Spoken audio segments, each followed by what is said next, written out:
Yep. Of those fries. Because I'm sure hungry. Hello, ladies and gentlemen. You're tuned into your station, your voice, the Galaxy Radio. Tuned into the CineManiacs here, and we're just back in time for our second half here of our Pixar show. So our first half concluded with Monsters Inc., The Incredibles, WALL-E, and our second half will now have Up, and our marquee of the night, Coco. Without further ado, gentlemen, let's go ahead and jump right in. So Up, which came out in 2009.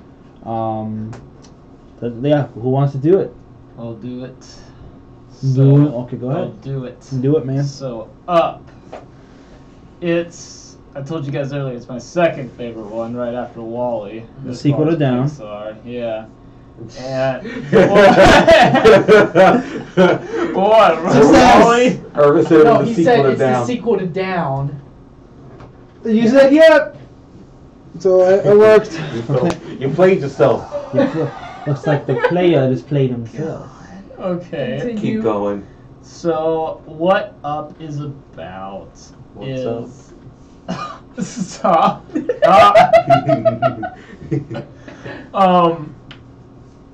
It centers on the character of Carl Fredricksen, and the movie begins just with a 10-minute montage of him and his wife, Ellie, who died of just illness when they were both old.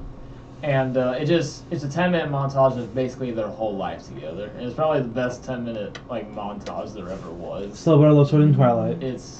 What? Still better than Sword in Twilight. Oh, anything's better than. But is it better than 50 Shades? Yes. I didn't know. Oh! He said it. He said yes. But Yeah. so it shows a 10-minute montage because it starts out with when they were just little kids and they became like best friends. They are adventurers, adventures out there. Like they want to go explore. They want to go search and find all these adventures You slowly and get whatnot. inside. And so they plan out during the 10-minute montage that their childhood of hero, Charles Monk or whatever, he went to Paradise Falls to find this bird, and he never came back. And so they wanted to go to Paradise Falls too, because it was the most adventurous place. And so they try and save up for it, but I mean, life happens. Like the house gets destroyed, you gotta pay for the house. Pop a tire, gotta pay for the tire. You broken arm, you gotta go to the hospital. So life happens, and they can't go to Paradise Falls because they have to use their money they save for something else. And they're both getting to eventually, they're old now, and Carl Fredricksen's he wants to get there before Ellie passes away because of how old they are, but that never happens, and Ellie dies of an illness.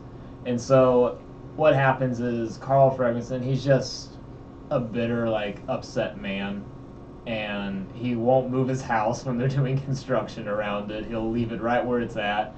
And he makes a promise to himself that he will go to Paradise Falls. He will get him to Paradise Falls and his house to Paradise Falls, because that house and everything he has left in that house is all he has left of Ellie.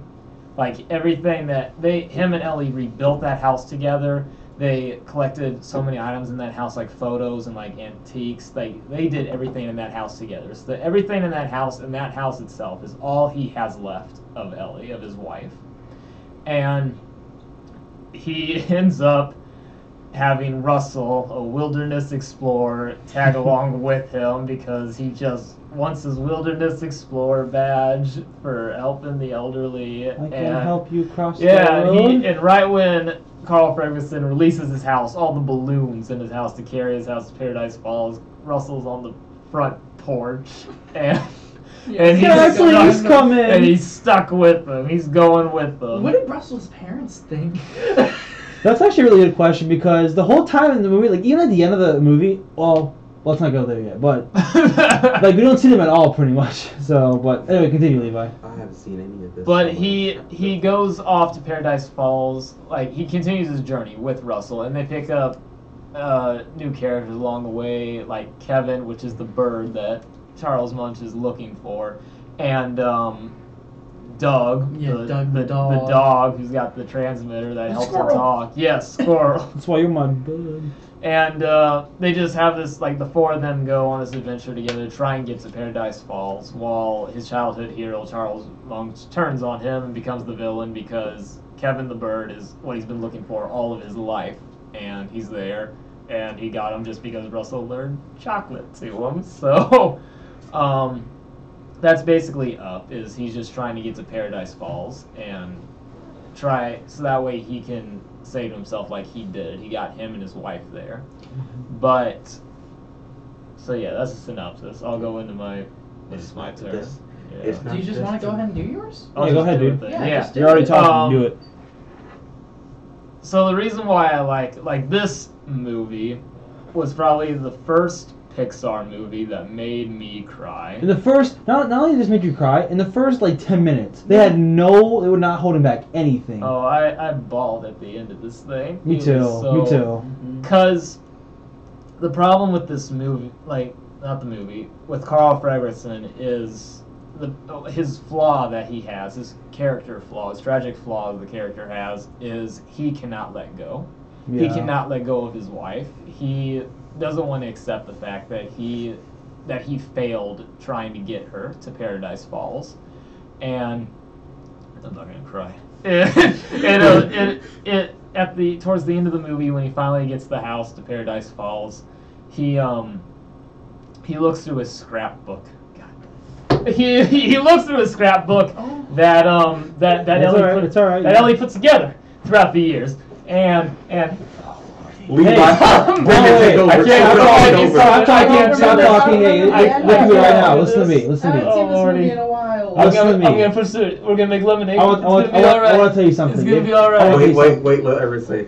If you have to cry, I will acknowledge that, because you know why? This movie has an impact on you, and that is Yeah. your thing. Yeah. Because I So, wanted to yeah. cry when I was talking about Monsters Inc. And so if you have to cry, you do We're it, gonna do man. this. We're gonna pursue this. So throughout Ellie's life, when she was alive, she had this scrapbook that was her adventure scrapbook, and towards the end, it was things she was gonna do.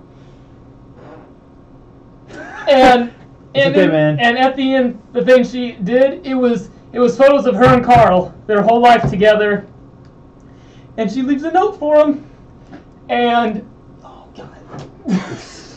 It's also past 10 o'clock, so you can cuss if you want to. I can do this. I'm not gonna cry, I promise. I might shed a little tear, but that's it. And the note says, "Thanks for the adventure. Now go have a new one." So it shows that like the message of the movie is that he's able to let go at that moment because they had their adventure together. It was their whole life together. It's not Yes. about the destination, it's Yes. about the journey. And yes, he loves her. I couldn't say that any better than you, Levi. Somebody else go. I'll segue over. Somebody Do you want to segue? You want to Yeah, go? go ahead. Yeah, go. I agree with everything you said, because this movie, it does release the waterworks many times throughout the movie, especially in the beginning. But for me, I agree with you at that scene at the end where it's just the final shot, right? You see the clouds and you see the house there, and so it's like he finally brought her there, Yes. and so it's like all that hard work. And I think one of the things that for me I always had trouble. I was like, what does the title Up mean? It says that when you reach your lowest lows, you will only go up. And that's what that means. Yeah. He only went up, and then he Yeah. finally got her there. So And he was finally able to let go at the end of the movie when That's he right. realized, like, hey, I already had my adventure. It wasn't Paradise Falls. We spent our life together. That was the adventure. And he did it. Yeah. But so yeah, obviously it touches me. But it was kind of dark. Yeah. The first time I saw a Pixar film, because Like like in the we. beginning, whenever he Yeah. hits the guy with the mailbox. Yes, and he's bleeding, and then at the end Yeah, I when was like, he's got that's the so shotgun, blood. I could not believe they brought Yeah. like a shotgun into the movie. Yeah.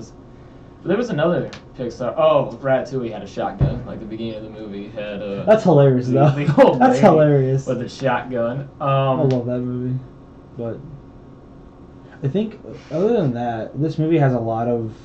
I think out of all these movies, it probably has. And I haven't seen Coco, but I think it has the most real life connection to anything, because it is about losing someone that you loved, someone that you have all these plans for, and then one other day they're sick and they pass away. They have to.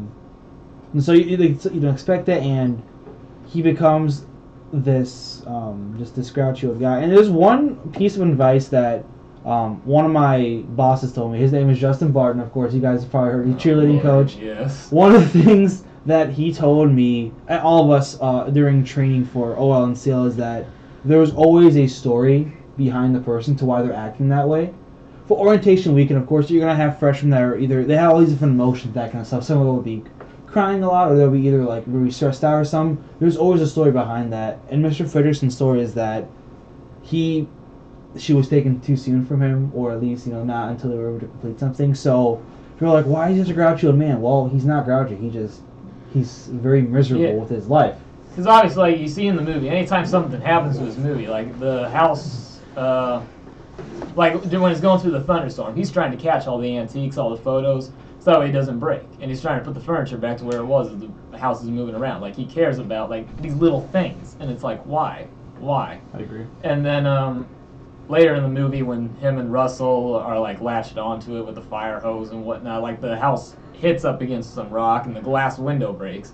And he yells at them, like Kevin and Doug and Russell, like, because of what just happened. They broke the window to his house, and he cares like, they don't understand, like, why does he care so much? Mm-hmm. And, what was the other? There's another. Oh, when the bad guy, Charles Mudd, like, he lights his house on fire. He drops everything he's doing with saving Kevin because he cares about that house more. Because he hasn't learned to let go yet, because he's still attached to his wife, and he cares more about trying to get her at that moment still than he cares about Kevin, the bird. But, and again, like, once he reads the scrapbook, that's when he realizes that he can let go, that it's just a house, that we did have our adventure together. And that's when he starts caring more, like, I gotta go get Russell, I gotta go get Kevin. Kevin's got a family of his own that she needs to get back to. That's but, right, I keep forgetting that. And, so yeah, and that, like, Russell and Doug, like, they are his fan. Like, he's got to have his adventure with them now. So, yeah. Mm-hmm. It's a very, very touching movie, and it was the first time I'd ever seen, like, Pixar do something like this deep and this emotional like you that. weep in, like, every moment of the film. Like, I just couldn't believe, like, they were able to do that with, like, kids. Like, it's an animated film. Like, it's supposed to reach kids, and, like, they reached both adults and the kids at this level, and that's just...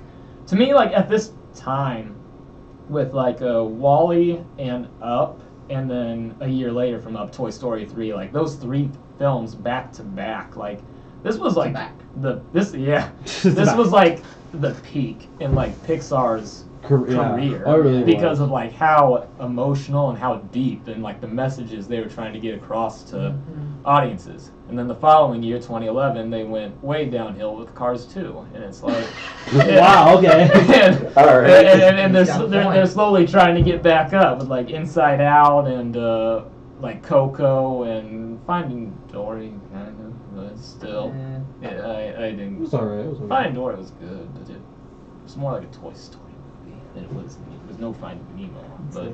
Those three films were like the peak of their career, and I just couldn't believe like where we were getting at with it. So, anybody else? Brennan, do you want to have any thoughts to say? I mean, I don't really have anything else to say that Levi didn't say. This movie is it's really touching. I haven't seen it in a long time, but I still remember, like, it took me a little bit to remember the ending, but like once you told it, I remembered it almost instantaneously, and whew, it's the first 10 minutes and the last 10 minutes. Yeah. It's really... Whew. It's heavy. This movie It's is heavy. something. Gotta watch it now. You have to. You will, I haven't like, seen it. you It will. is so good, Steven. Yeah. I All those... probably won't get emotional with it, but I'll enjoy it. That's what I always say, and It takes it takes a lot to make me emotional in a movie. I've only, like, nearly cried when I watched The Boy in Striped Pajamas. That was probably it. Oh, yeah. I was gonna say, I was confused when I watched that movie, just because. I mean, I watched it when I was a sophomore in high school, so I knew about the Holocaust. I knew what happened. I watched it when I was, like, in middle school, or, like, elementary. No, middle school. The innocence. And it was either middle school or elementary school, like 5th or 6th grade. Like, I didn't know what the Holocaust was yet at that point, and so I was just, that movie's what introduced me to the Holocaust. That's why at the very end of that movie, I was just like, I don't get it. What happened? And then my parents told me, like, Levi, the Holocaust, this is what happened. I was like, what? Yeah. Yeah. We have taken a turn. we have. I was gonna say, and then 2 years later, I watched Schindler's List. So that Going back, like, joke. that's a joke. Going back to one of my like one other thing I love about it is that like you meet Russ, and so like at first they had like their trouble with he gets like they always like Carl doesn't like him that much because he's just like a little pest to him pretty much. He's like, But- I can help you cross the street. No. Help you cross No. your room. I can. No. But I think He just slams the door in his face. my foot. Ow. I think one thing I really do love is that like obviously what the movie goes on, he gets a personal like relationship with like Russell. He kind of has like Russell didn't really have like that much of a father figure in his life, and Carl becomes kind of like he just kind of shows him the way. Even though he hates him, he still kind of has that he cares about him, you know. And one thing I love is that like Russell tells him the story about how like his dad and him would like sit by and like eat ice cream and like watch cars go by. And at the end of the movie, like he gives him his wilderness badge, and then he goes to like they do the thing. So it's like also one of those things. It's like even though they both were like lost souls, kind of looking for their own like other like being, kind of. It shows that like just because you lost someone doesn't mean you really like lose people. It just means like you're just moving on a little bit more, and like you see that person in them, where like you know like Russell like sees the dad in him, and Carl probably sees like the spirit and like the funness of like Ellie and Russell, because they're so like you know he's like exciting and kind of that kind of thing. Like his wife was always like excited. He was always exciting and that like when we see her for the first time like that like spunky kid like the you know like the big gap in her teeth, like she's very like crazy and eccentric. That's probably what like Russell reminds Carl of like his like young wife when she was like a young kid too. So Yeah. but yeah. So is there anything Well, else? he gets the Ellie badge. That's right, the Ellie badge, the grape soda. It was also a nice scene. It is. That's like the icing on the cake. The highest honor, the Ellie badge. Yeah. So is there anything else that you guys want to say before we go to the ratings, and before we No. before I see you guys waterworks That's again? it. That's it. So who would like to go first for this movie? I think Levi should go first again. Yeah, I'll Levi, you go. first. I give Up an 8.3. I give it an 8.2.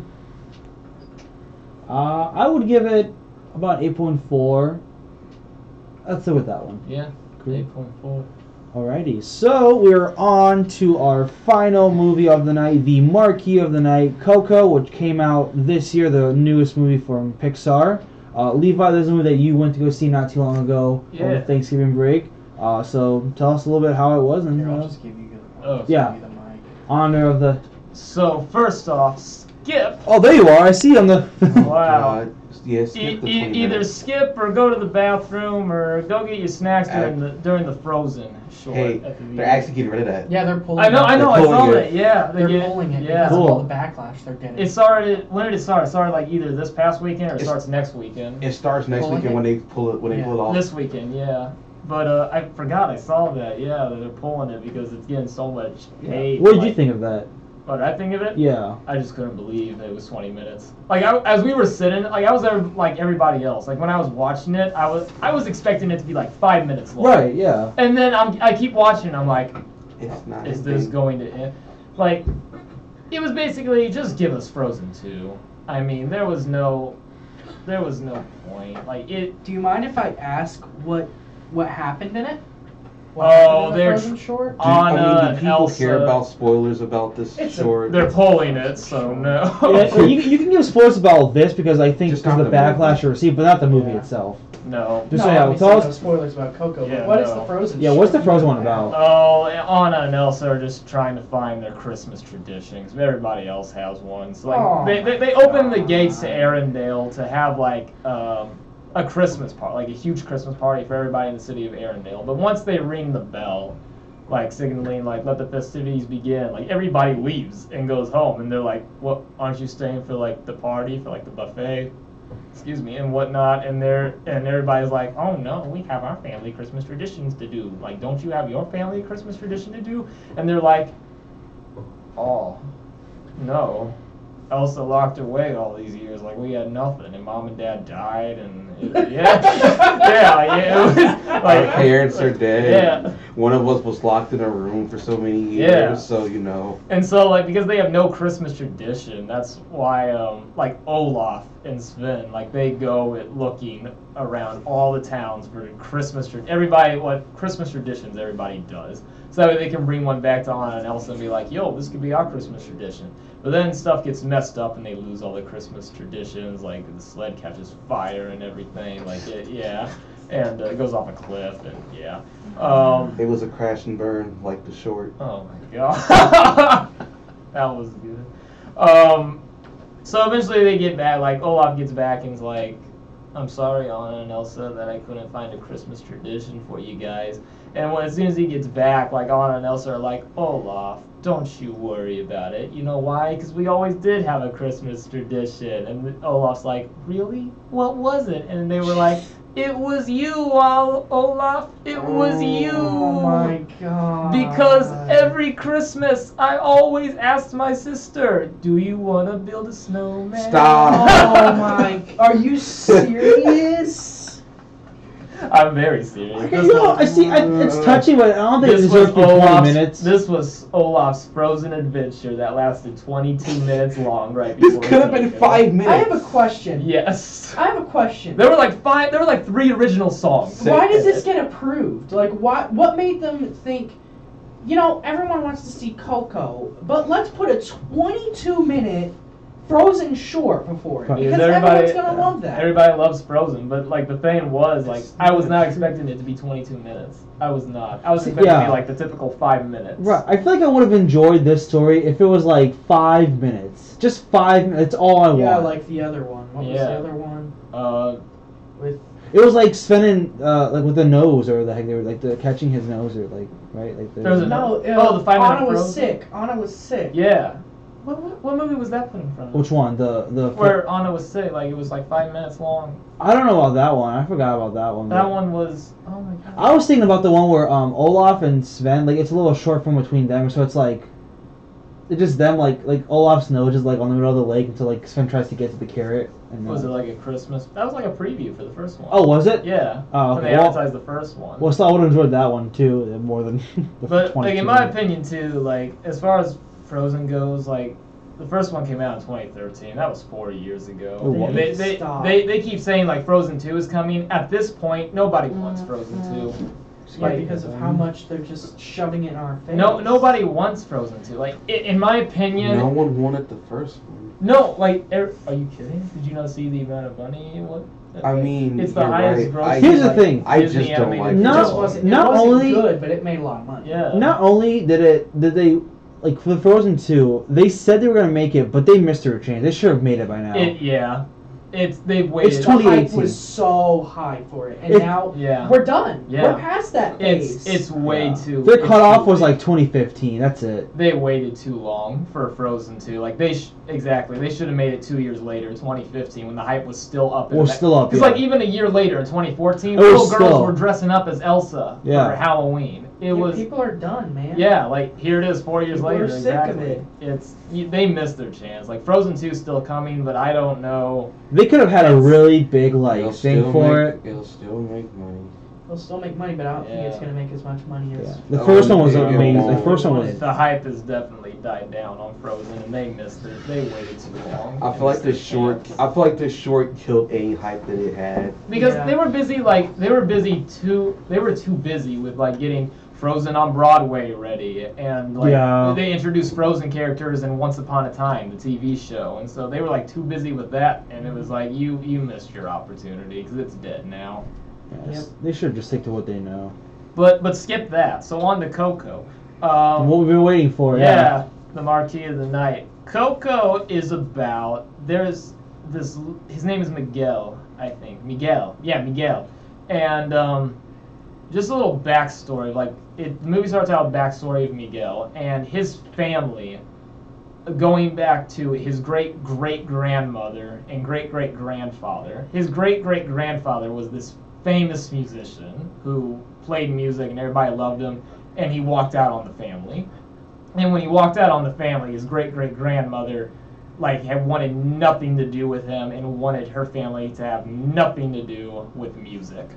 And so what she did is she turned her family around and made him like a shoemaking. She got their family into the shoemaking business, and that's all they've been doing their whole life is polishing and making shoes. And she's carried that on to her daughter, which is Miguel's great grandmother, and then that passed on generations down to his grandmother, grandpa, generations down to mom and dad to him. So like music is like banned in his family, 100%, nothing to do with it. They're shoemakers. However, Miguel, like, music's in his blood. Like, he wants to play music, he loves music, he has to play music. He doesn't want to be banned from it. And his family doesn't support it, obviously. Like, he has his guitar, but they don't support it. They make sure he has nothing to do with music because they don't want him to end up like his great-great-grandfather and walk out on the family. And so, there's a moment, like, at the beginning of the movie where the family, like, they catch him playing music and whatnot, and he gets upset and whatnot. They tell him, like, you're banned, like, you're not part of this family. The typical cliche stuff that shows, like... Wait, banned this kid. Wait, how old is he? Is he like 10 or something? Yeah, this kid's like, yeah. It's like 10 That's years pretty old. harsh to just ban someone from their family. Yeah, like, it's the typical cliche stuff of, like, the family does not support their, younger relatives. I just never heard of them banning a young kid. They don't support his dream of playing music because of their bad history of music. Yeah, that's cliche, but the banning part is so all mine. That's harsh. It's Well, it's sort of like they kick him out, you know, like... Yeah. He's 10. That's still though. So he kind of gets, like, disowned? Yeah, like wow, they just dark. are like really, really disappointed with him. Like they tear apart everything. Like they want nothing to do with But wow. So it's the night of the Night of the Dead. Yeah, Dia de los Muertos. Day of the Dead. Dia de los Muertos. Yeah, Day of the Dead. And so that night he goes into he finds out that his great-grandfather was this famous musician that he loves and everybody looks up to. And so he goes into his great-great-grandfather's like memorial where his coffin is. It's a closed-up shelter. And Like a tomb. yeah, like a tomb. And he goes in there, and his guitar is hanging up on the wall. He strums it, and it takes him to the land of the dead. And he goes to, because he strummed his grandfather's guitar, and what happens is in the land of the dead, he has until midnight to get back to the land of the living before he is stuck in the land of the dead forever. But he will not go back. He's not able to go back to the land of the living without getting his family's blessing, who is in the land of the dead. But he will not accept any of his dead relatives' blessing because they all ban him from music if he goes back. So he stays there and he goes to find his great-great-grandfather in the land of the dead so that way he can get his blessing for him to learn music. And along the way he ends up picking up a friend who he's like a stray, a homeless straggler in the land of the dead, who he never goes back to the land of the living during the Day of the Dead, because part of the Day of the Dead, like their tradition, is they put up photos of their dead relatives, so that way they can make the transition. Like that's what the living, like what the legend says or whatever it is. Says that if you hang up a photo of your relative on the Day of the Dead, the Day of the Dead, then that night they'll cross over from the land of the dead to the land of the living to like visit your relative, to visit you and whatnot. Like the living can't see him obviously, but the dead can see him. And this like homeless dead person, like he never comes back over because nobody ever puts up his photo. Like so he Damn. And like we learn like in the movie, like all he wanted to do before, because in the land of the dead, if nobody puts up your photo, like you're basically you can't transfer over. Yeah, and you start to like fade away in the land of the dead because people forget you. Nobody knows who you are. This is so dark. You cease to exist because people forget who you are. Yeah. And so, like, he is starting to fade away because nobody's put up his photos for... Wow. Stop it. Wow. But, he's starting to fade away because nobody puts up his photo. And, he tells Miguel, like, he will help him find his great-great-grandfather because he knows who he is if when he goes back over to the land of the living, like if he will put his photo up, because he gives him a photo of himself, like if he will put his photo up for him to come back, because all he wants to do, he says, is he just wants to see his little girl who he never got to see before he died, because he died choking. Alright. He died choking on something, and he said like that's all he wanted to do, like before he fades away, like he just wants to see his daughter one last time before he's gone. I have to get ready for this emotions the next time we do a Pixar Alright. show. You done? Yeah, that's Coco. I was gonna say, That's don't- Coco. I won't don't spoil talk it. too No, much. I can't. I mean, already you're making me like getting ready to cry. There's just so much sad stuff in that movie. Oh my goodness. It's about the Day of the Dead. What do you expect? That's not That I'm saying like they banish the kid. Then like it's all about like don't forget like me and that kind of stuff. There's nothing to do with it. It's just like this main prince was like don't forget about me. Like his family just owns him, that kind of thing. Yeah. Like there's nothing to do with that. There I was- mean, isn't like the main song for the movie called "Remember Me"? Yes, and it's like it starts out fine, And it but gets then as the emotional. movie goes on, it becomes emotional, and it's like, oh, okay. Like I didn't cry during this movie, but I did choke up and was close to tearing because it was sad. It was sad. I have It made me choke, but that was I have one question. So Coco, is that the name of? Is that like is that a spoiler of her name, or is it? If it is, If you have to think about it, don't say I it. won't say. yeah, don't say it then. We I talked was- about All that. right, well, then that's if fine. you want to know, I'll tell you after the show. No, I don't want to but- know. I just want okay. to. If it's a spoiler, let me know. But so in terms of we've been talking obviously a lot about how obviously Pixar films are emotional and how they have a lot of life lessons. So obviously in this film, it sounds like to me it's like obviously remember those who have passed on, or just remember the ones so they don't ever forget about them. But I mean, going into this film, what were your expectations and how did you think it was gonna like be sort of? Well, I was expecting it. Like anytime I go into a Pixar film now, I brace myself because I know what I'm about to get hit with. Depending on like who the director is too. And I forgot to mention it when we did Up that Pete Docter also directed Up. That explains a He lot. did Monsters Inc. and he directed Up, and Pete Docter did Inside Out, which that's very It's also nice. very emotional. Oh, yeah. But because Dear I love God. anything Pete Docter does. Oh, But missed it. Coco was directed by Lee Unkrich, who did Toy Story 3. So They yeah. put the just So- the so right knowing director. that, like, for I this would We just film. have those guys do Pixar movies now, Yeah. so we can have no more Cars 2s. So oh my, John Lasseter. But so I was bracing myself for what to expect. Like going into any Pixar movie, I just brace myself for emotional heaviness because it's gonna come one way or another. Unless it's like a sequel. Unless it's Toy Story 3. Yeah. Because like Finding Dory didn't do anything to me. Like neither of the two Car sequels did anything. Monsters University didn't do anything to me. But That's because that was a prequel, not a sequel. still, it didn't do anything. But so going in, I was expecting like there was gonna be something with Pixar, like that's gonna hit like a realistic like emotionality, and it did. It did. There were like two surprises in this movie that I did not see coming. I was surprised. Like one of them I was able to figure out after the first surprise kind of, but it still surprised me a little bit, and yeah. So I was gonna say, I think I had one other question for you just before I. yeah. I'm trying to think of it now. I feel like it may have gone away, but I just can't think of it at the time. I guess because all the freaking emotions that we've experienced tonight. Anything else you want to say about the movie? Oh, sorry. Anyway, I was gonna say, did you? What did you think? Was it good for you? Did you like it? It was very, very good. Oh. It was very, very good, and it's got my vote. It's gonna win Best Animated Film at the Ooh. Oscars this year and everywhere else. Heard it here first, What's- folks. What are the contenders for animated movie? What did DreamWorks? Oh, Boss Baby. Yeah. Oh gosh. I'll go back Cars in 3. the Emoji Yeah. movie. The Emoji. Well, What those are are you the- gonna do if well- Emoji movie wins an Oscar? We have to call it Academy Award winning emoji movie. Academy Award winning film, Suicide Squad.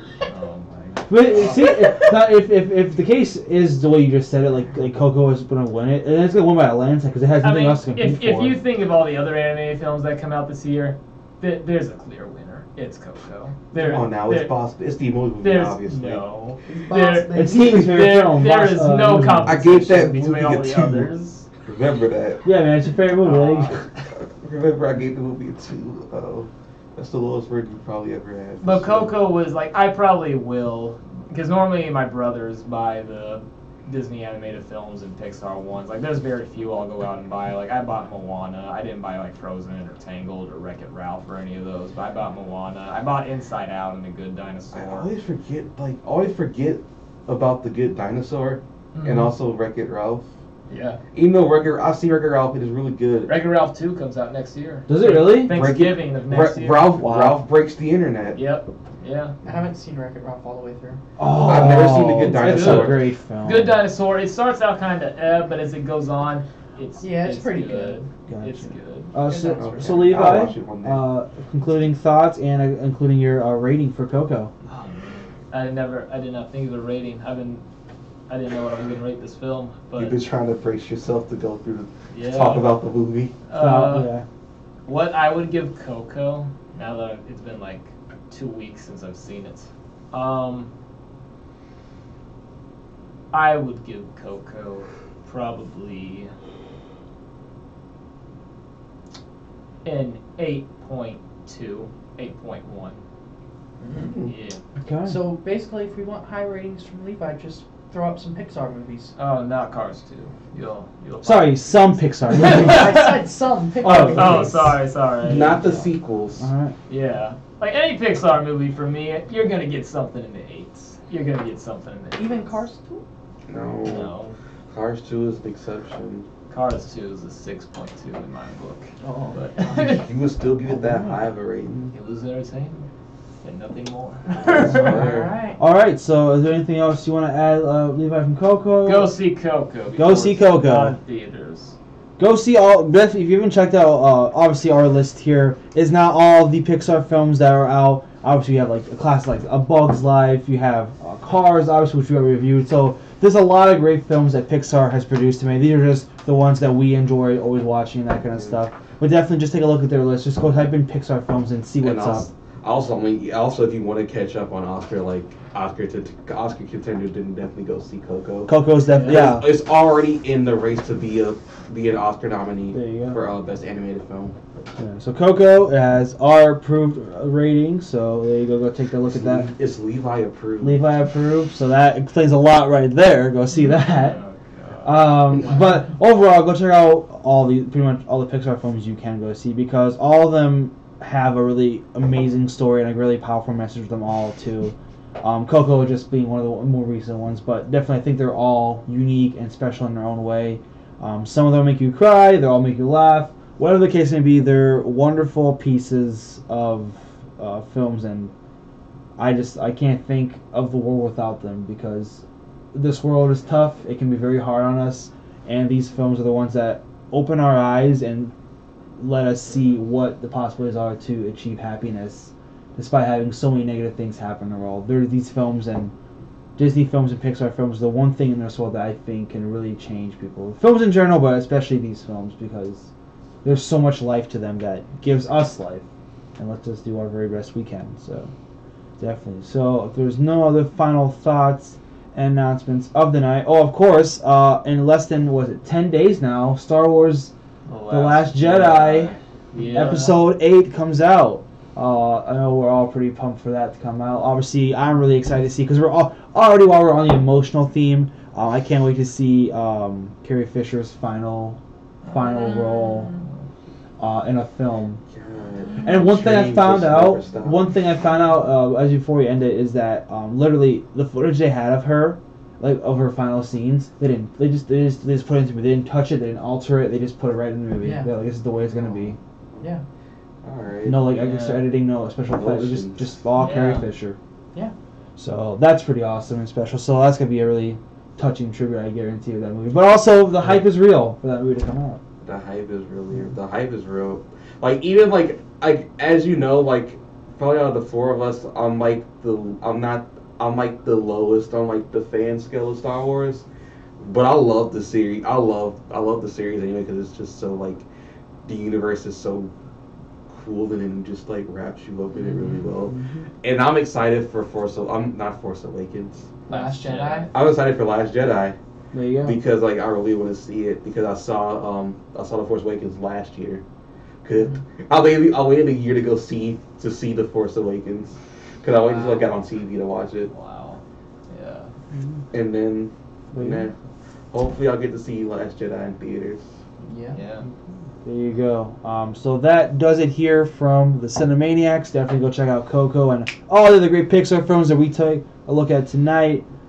There's no final announcements of the night other than Star Wars: The Last Jedi coming out. Signing off for tonight. I'm Brendan. I'm Levi. I'm Steven. I'm Irvin. We're the CineManiacs. Thank you so much for listening. We'll see you guys next week. And